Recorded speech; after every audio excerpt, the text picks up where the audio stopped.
Hey, everybody, it's Jim Johnson here, the head coach at Contractor Coach Pro and your host on Contractor Radio. And we have another great episode for you this week. And we're going to be talking about sales channels. And we want to start off this week a little bit with some tips about the difference between what networking is and what a sales channel is.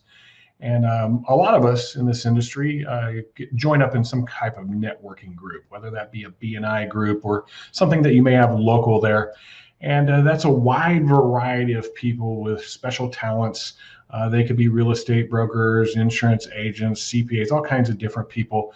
And we exchange lead opportunities, prospects, because we're in this network together.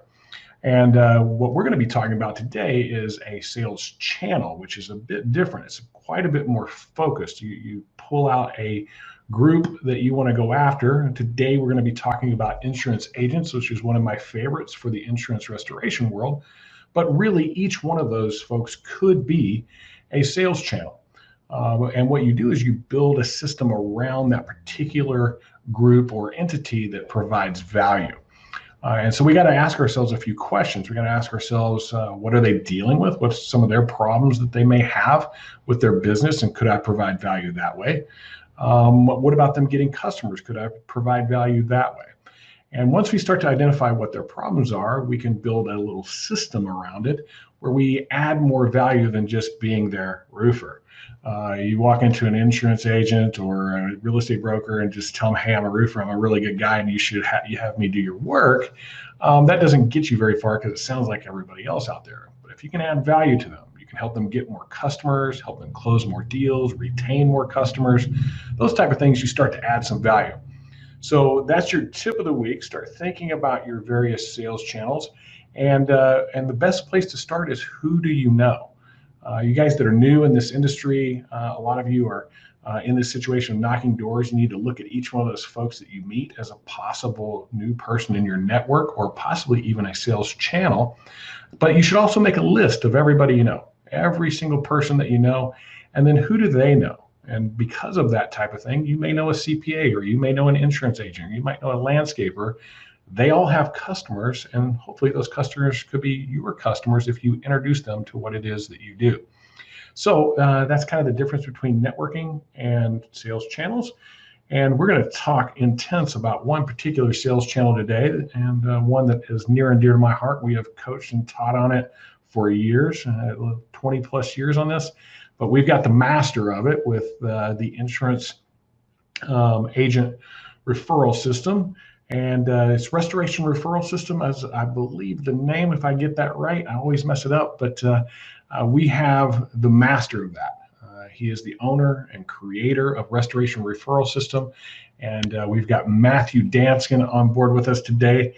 Matthew, welcome aboard to Contractor Radio. How you doing, sir? Hey, Jim, I'm doing well. Thanks for having me on.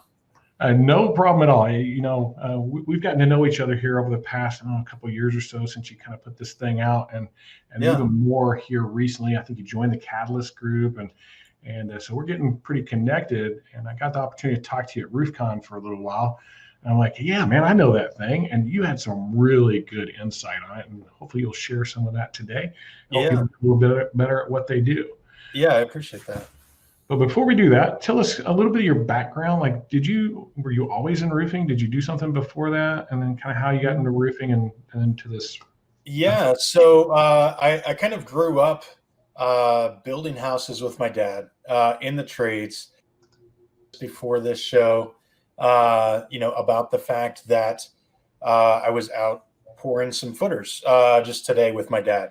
Kind of a throwback to my origins. But I went back into the building industry several years ago now, selling new builds, remodels, additions, pop tops, dig outs, kind of a whole lot of different things. And that's where I discovered roofing. I discovered that we could, sell a $15,000 roof for $1,000 from the customer. I discovered that the projects last a day or two instead of 3 or 4 months. And I was instantly in love. And so fortunately, I was able to spend a couple of years really learning the roofing industry before I had to depend on it solely for my income, which I'm very thankful for. So that's kind of my background, what got me into the roofing industry here. Okay, so got into it. And how long were you in the roofing industry before the whole insurance restoration referral system stuff started happening for you?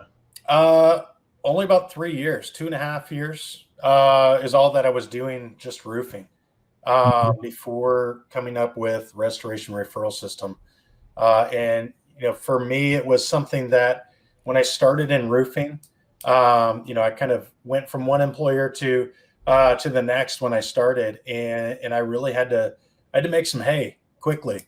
And so I was out hustling, doing everything I could, knocking doors, buying leads, beg, borrow, and steal, doing B&I groups, whatever I could to try to get some business. And that's really where I discovered that those referrals I was getting from one agent were far and away the most efficient income that I was making. And that's really what started me off on my journey to figure this kind of area of the business out. All right, cool. We're gonna talk about restoration referral system here in just a minute in a little bit more detail. But before we get there, we always ask a few questions as we go throughout this. We think they're helpful to understand the person behind the mic there, behind the camera. And to this point, in your time on this planet, what's been your greatest achievement that isn't your family or kids or any of that kind of stuff? That's the easy win. We know that's what we're supposed to say. Our wives will kill us if we don't. Yeah, sure. Let's challenge you a little bit more than that. What's the greatest achievement today?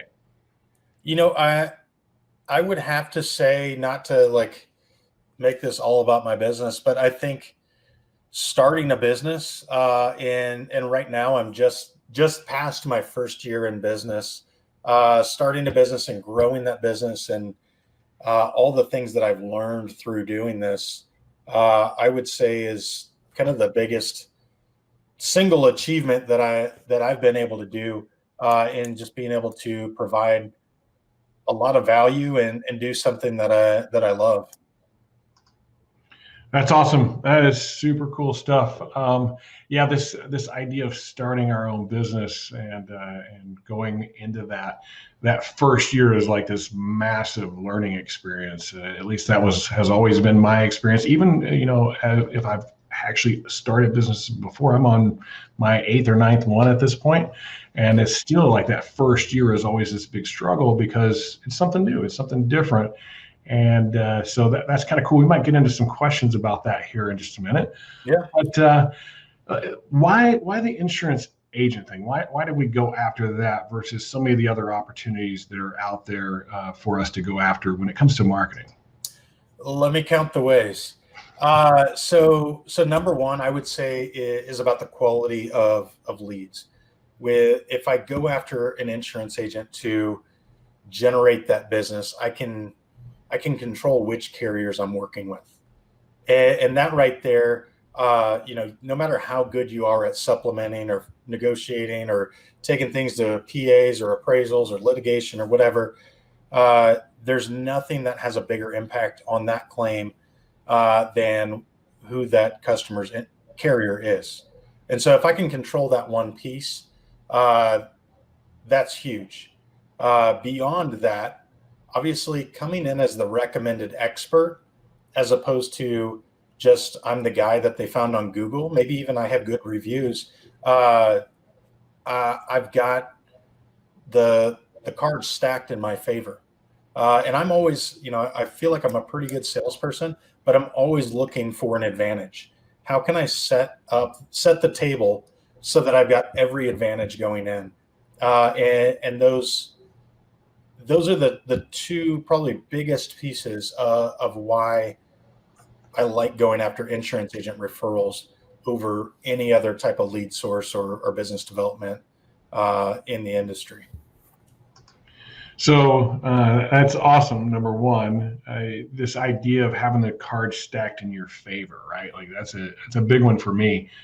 And you come from a position of authority. Whenever you're being referred by an agent, obviously this agent's probably done his homework a little bit. And as a policyholder, I'm going to trust my agent quite a bit. And while it's great having Google reviews and Facebook reviews and all the other stuff, when you start to combine those things on top of each other, Right.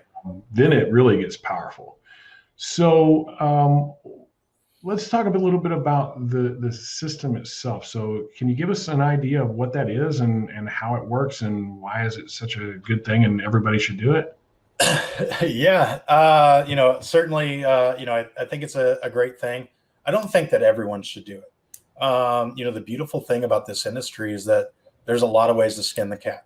But I do think, as I know you're kind of in the same train of thought, is you do need to be thoughtful about what you're doing in business. You do need to look at, not just kind of randomly go out there and try to do everything and be everything to everyone.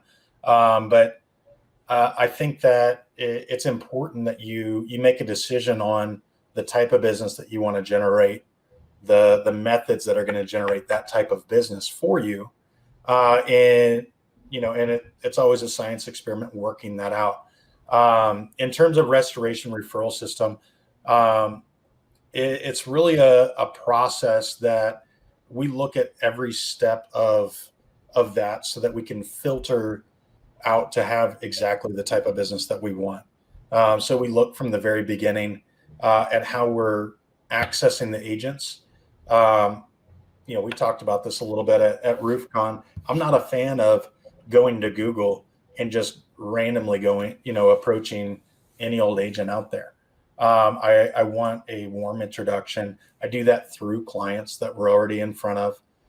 We do that in a very targeted approach. I don't even go after every agent of my clients. It's only the agents of the carriers that I want to work with that have customers that are happy. And once we do that, we've got very specific conversations that we have to get an appointment with them.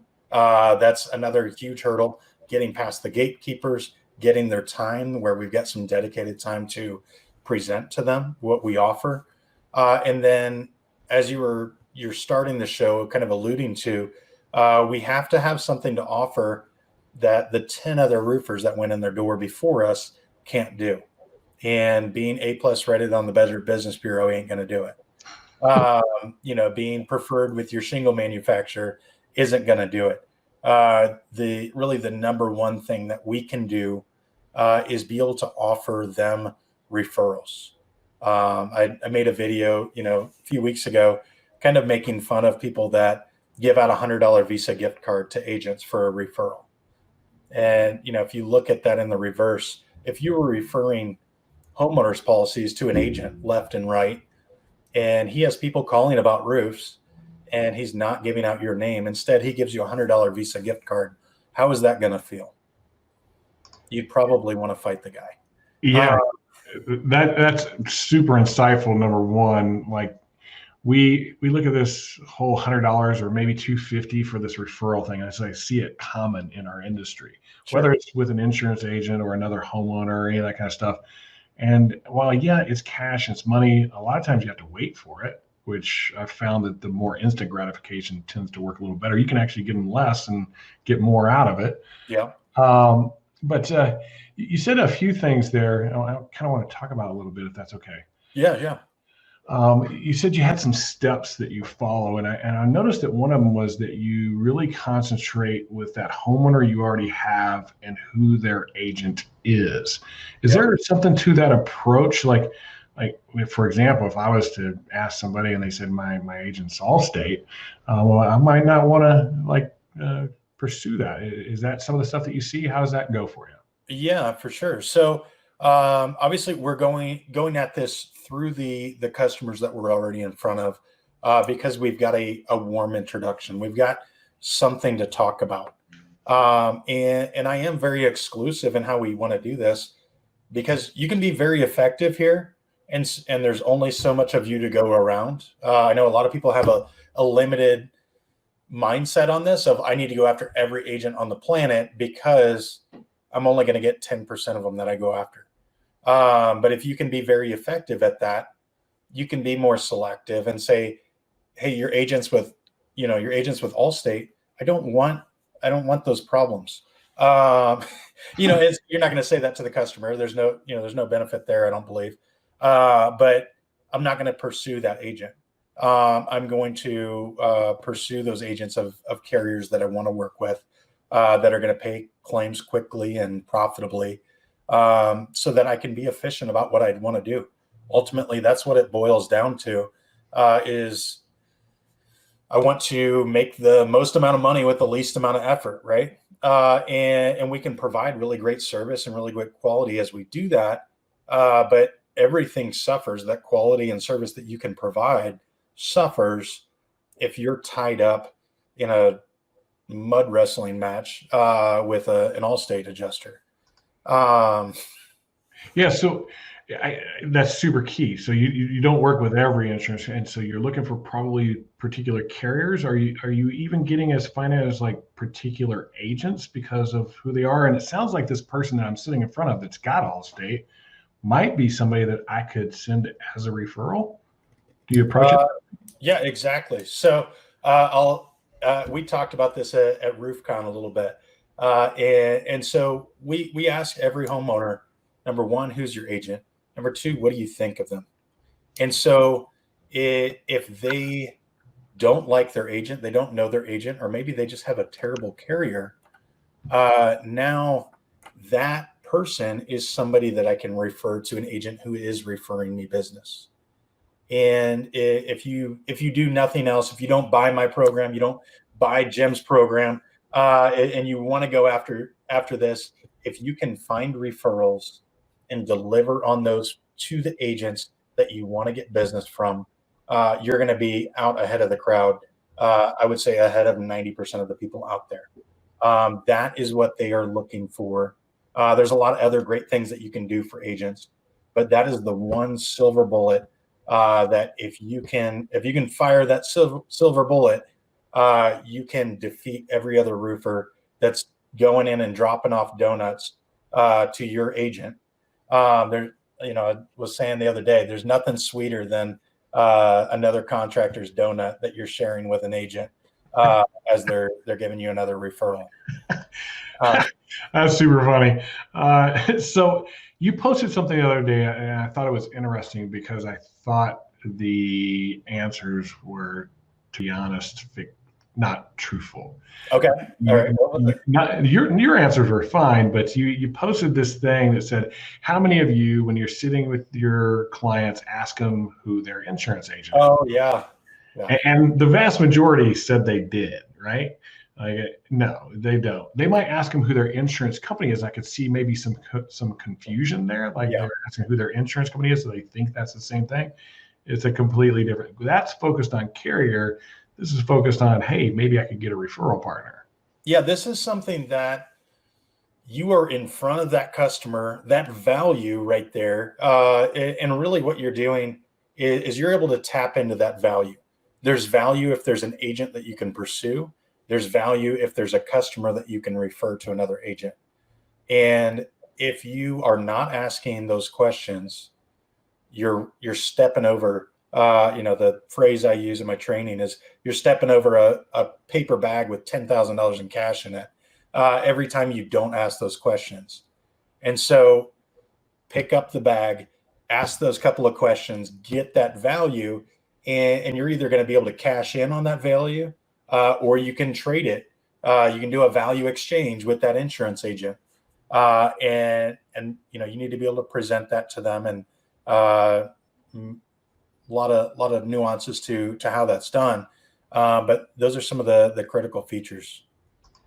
So you mentioned how it gets you past the gatekeeper, because you got an in now. You got a policyholder saying, hey, talk to my roofing guy because my roofing guy is great. So you get past that gatekeeper that way. What happens in that conversation with that agent? Is that something that is like the secret sauce you can't tell anybody, or is that something that you're willing to talk about a little bit? There's some of it that's secret sauce. I won't give you the script there. That's there's a lot of people that paid good money to dominate that, and I know there's tens of thousands of people that watch this podcast. So I won't give you the whole thing, but I'll give you some of the key points here. Number one, you've got a mutual customer. You've got shared interests there. But I would say beyond that, don't try to sell yourself over the phone. Get an appointment with them. Sell yourself on that appointment to talk about that customer.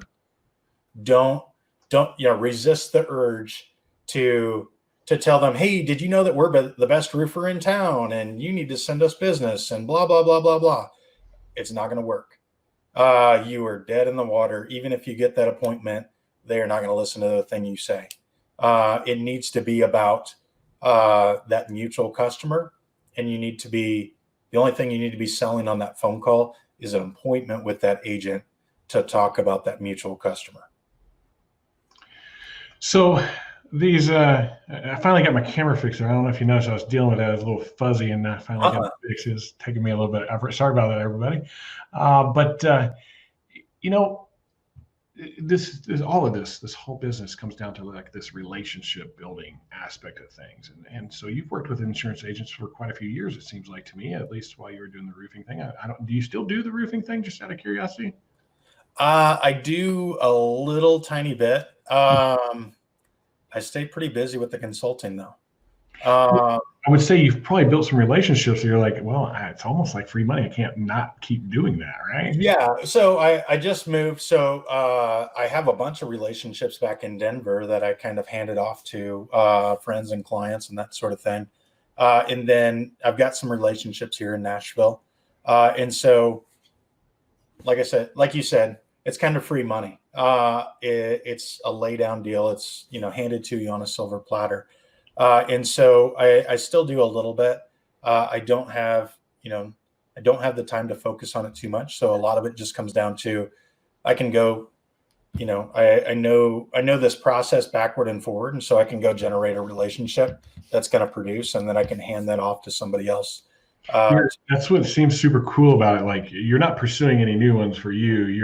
You're coaching people, you're training people, you're consulting with people and getting them up and running with that. And this is how you make money now. Right. Yeah. I mean, ultimately there's only so much that I can do, so much that you can spread me around. But if I can replicate myself through training other individuals, we've got hundreds of people around the country now, going out and establishing these relationships with agents in an effective way. You hit on something earlier that was a really key point. I don't want people to miss it. Okay. This isn't for everybody. The thing I've learned, we lost your camera for some reason. The thing that I've learned over all these years, I've been doing this for 22, 23 years now, is that certain things fit certain people. They're comfortable with it. It's the way that they, like, some guys just absolutely love door knocking. They enjoy it. It's a blast to them. Others are like, hey, I like to send letters out, and other guys are like direct mail, and other folks are Facebook, and there's all these different ways. What's one of the things that's like an indicator to you that whenever you're talking to somebody, this is the right fit for them? How do you kind of ascertain that? Because I would assume you may talk to some people that think it's a great idea, but it ends up not being a good fit.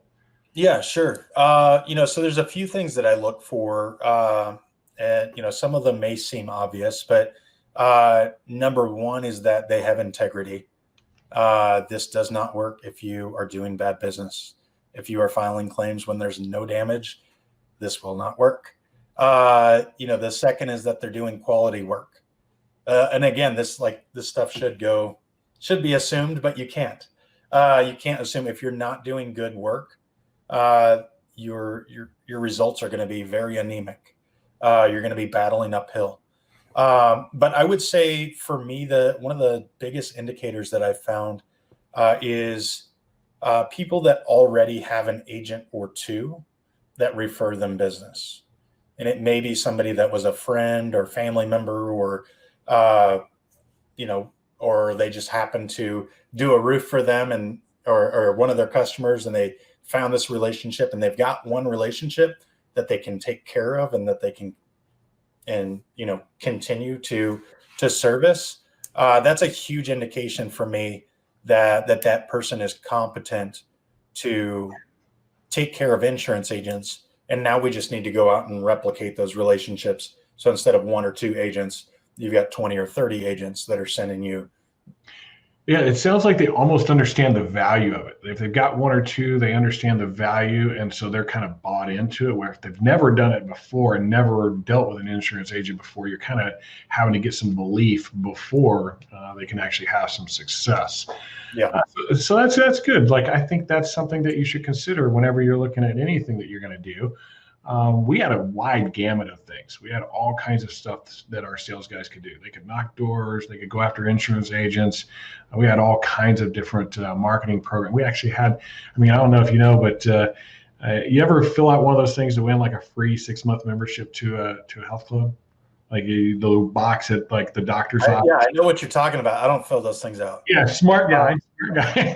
But people do like crazy. Yeah. We actually had those. We called them lead boxes. And if somebody wanted to pursue that, we would help them set up their system. There's all kinds of different systems and ways to get new customers. And determining the fit for you, like, are you professional enough? Can you carry yourself well enough? Are you confident enough sitting at the desk of an insurance agent? Some people are intimidated by that for some reason, but guess what? He's really not anything more or different than you. He's a sales guy. He's really what he comes down to. So it should be something you'd be pretty comfortable with. And so we're not bringing donuts, right? Or are we? Are we bringing donuts to that meeting? No, I love donuts. I'll probably bring some. I really had fun with doing that at RoofCon. I'll probably bring some to the next conference I go to. But no, don't bring them to an insurance agent. That is the biggest waste of time. If that's all you've got to offer, then go knock doors or something. I'm laughing because your donut thing at RoofCon was so good. Like, as soon as I saw them, I went the other direction. I'm like, I cannot even look at those. I'm going to gain weight just looking at them. Yep. One guy that had one with, like, I think Snickers or something all over it. And then there was it was ridiculous. Stuff on it. That was brilliant. That was really good. That was kind of like this almost over the top. Yeah, that was kind of my jab at guys and I was that guy. As I developed this program, I started doing the same things everybody else was doing. I was bringing in a box of donuts and a stack of business cards and telling them I'm A+ rated with the Better Business Bureau. And really, I had a client the other day. They're like, "You're a genius. How do you come up with all this stuff?" And I was like, "No, I came up with this because I'm stupid. I'm too stupid to take a no and just be defeated and go do something else." And I just kept working on the process and pulling pieces out and putting other pieces in until I had something that was surgical in its effectiveness. And so really that's what I offer to contractors is, hey, you can skip the couple of year process of getting your teeth kicked in, trying to figure this out, and just skip to something that works. This whole coaching thing, consultants, these programs and stuff like that, if it's something that fits you, invest the money. Seriously, like, spend the money. You're going to learn it faster. You're going to go through all the headaches that person had to go through 2 or 3 years to get it all figured out. You do it right away. And all you're doing from that point forward is improving upon something that was already really good. And I think a lot of folks just don't. Come on, every single athlete, every single high-level, C-level executive with large businesses, they've got coaches all over the place: nutritionists, business coaches, finance coaches, physical, nutrition coach, like, you name it, they got them. Well, why in the world would we not skip those steps to be the best we can possibly? Well, and I guess I will say that is another thing that for me, looking at clients, when I first started this, just over a year ago, I really thought, okay, I need people that don't have like a coach or a trainer or that type of thing. And those people don't have anybody because they don't see the value. And usually they stay in the same level that they're at year in, year out, versus it ends up most of my clients have other programs and coaches and trainers and stuff that they invest into. A lot of times, a bunch of them. And their businesses are exploding. But that's been something that was kind of interesting for me. But another marker that I look at, if somebody sees the value in investing into training and growing, then they'll do it over and over again because it works. Yeah, my wife would be like, she'd argue with it. She's like, "Do you know how much money you spent on coaches and mentors and stuff like that over the years?" I'm like, "Yeah." She goes, "Like, if we had that money," I said, "Well, we wouldn't have any of the money we have right now if it wasn't for those guys." So Yeah. think about it that way. It's an investment. It really is an investment in your future. And one of the better one, I know it seems self-serving to say that kind of stuff, but I'm proof in the pudding. I've had tons of coaches in all aspects, so whether it be life, spiritual, health and fitness, business, finance, all those things. And I just think that it is a valuable thing. And why I thought I would do it, and why I interview other coaches like you and consultants, because I think you're valuable to our industry. So it sounds to me like that's what we have to figure out whenever we're talking to our agents. We have to figure out how are we valuable to them. One of them is being a referral partner with them, but Yep. there's other ways to do it too.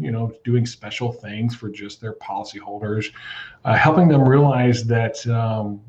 And you tell me if this is part of your program or not, because we do this. This idea of realizing that we're going to help you retain your policyholders longer. Like that's a big thing for these guys. They want to make sure, like, they'd like to just sell as much as they can for 3 years and never work again, just retain a Yeah. bunch of people. Yeah. If we can show them how we can do that, that can add a lot of value to what we're doing. So those would be the things I would be telling people to think about. And if you want to skip all those steps of thinking and trying to put together a whole system, talk to Matt. But you can certainly do it on your own. This isn't rocket science. Yeah, people were doing this long before I came along or you came along, and they'll be doing it after. I think that's a good point, is helping them not only get new customers, but keep the customers that they have, keep those customers happy. And you do that through providing them with transparency into what you're doing with their customers, and having that bond where they know if they refer you something that it's going to be taken care of properly and ethically. Yeah. So I think we've kind of covered what you guys do and how you do it and the importance of it and all that. So I got a couple more questions to ask you, and Sure. We'll cut you loose for the day, unless you got questions for me. So first question. What's the most valuable thing that you've ever learned from a mentor or coach, consultant, somebody you looked up to? What's the most valuable thing that if you think if you shared it, it would be valuable to people listening today?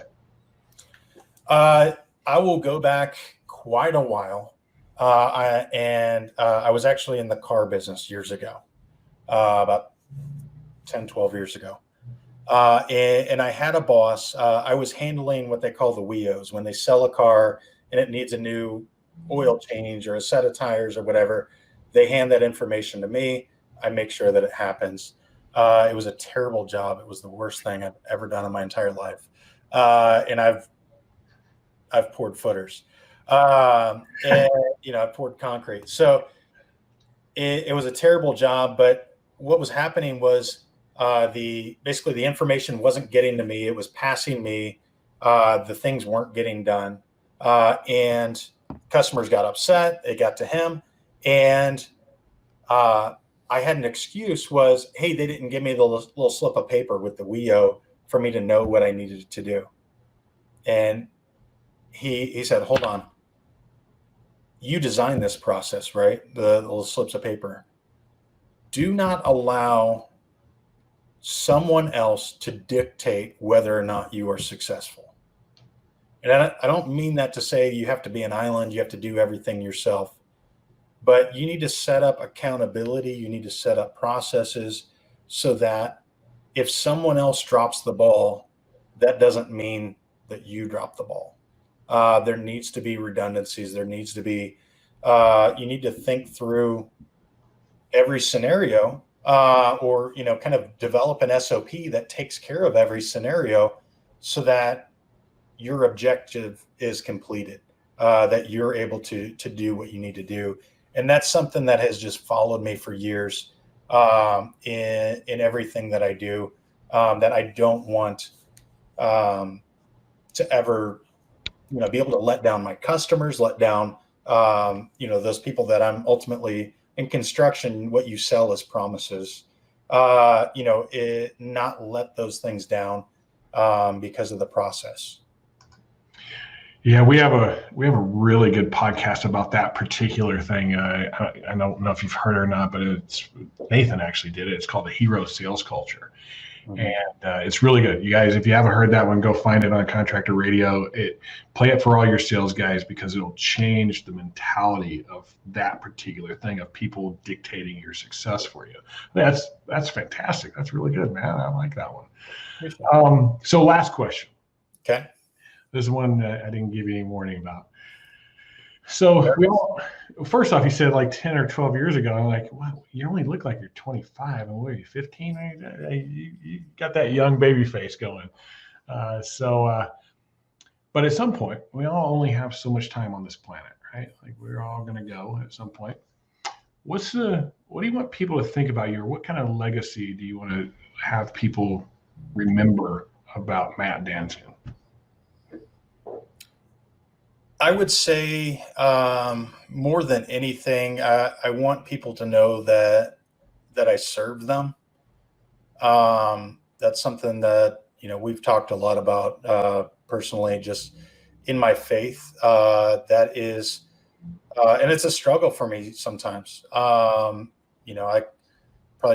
is probably the biggest thing that I deal with, but just that I can generously give of my time, my resources, to those around me, I think is the biggest thing that I feel called to do. That's awesome. Yeah, this idea of serving that aligns with me quite. I think that's why we get along so well, because that's like job number one. I'll tell you how to get rid of that pride thing real easy. Get your wife involved. She'll knock it down all day long. She'll be like, "Hey, you're not all that important." So that's why I married her, is because she does that well. Matt, awesome job today.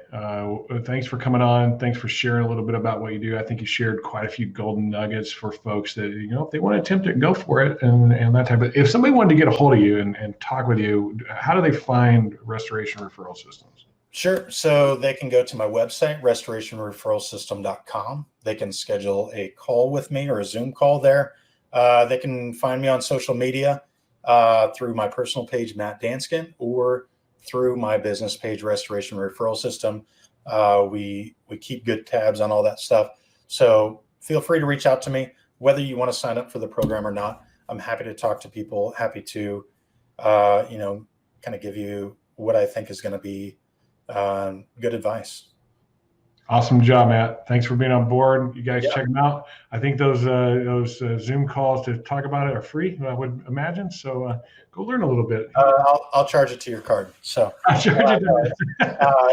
those calls are free. So and like I said, I want to be a servant to people, and that's really worked out well for my business. If I just give to people, the right people align with me, and they pay for my service, and I think they're pretty happy with it. But I appreciate you having me on the show and giving me the opportunity to talk to your sphere of influence here, and appreciate your relationship we've got here in the industry. It's an honor, man. It's an honor, and I look forward to seeing a lot more from you as the future goes on here. You've got a tiger by the tail you don't even know of yet. So. Maybe we can talk about that more in the future. Thanks for being on board. We'll see you in the future, and I'm sure we'll have you back. All right, bye. All right, everybody. So that was Matt Danskin, the owner and founder of Restoration Referral System. And what we were really talking about today was this concept of sales channels. And I want you to focus on that. And this idea of like, yes, that was all about insurance agents, but what else is out there available to you? Could you do something similar with real estate agents or CPAs or plumbers, landscapers? There's all kinds of other people that have customers that own houses. And could you build a program around that to take your business a little bit further? So some of the takeaways from that, from today, I want to make sure that you guys get this before you leave. Number one, the channel you choose make sure it's one that fits you. Make sure it's something that you're going to align with whoever those folks are. For example, like if you're thinking you want to invest in real estate and things like that, maybe real estate brokers are the right people for you. If you're thinking about investing in stocks, maybe aligning with a stock advisor, financial planners, and those type of folks, because you'll have more in common. Don't forget about the things that are out there for you too.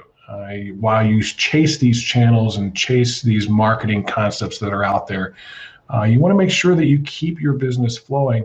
And if that involves door knocking, go door knock. If that involves sending out letters or Facebook or whatever it is, the way you're currently getting business, don't drop the ball and go after that.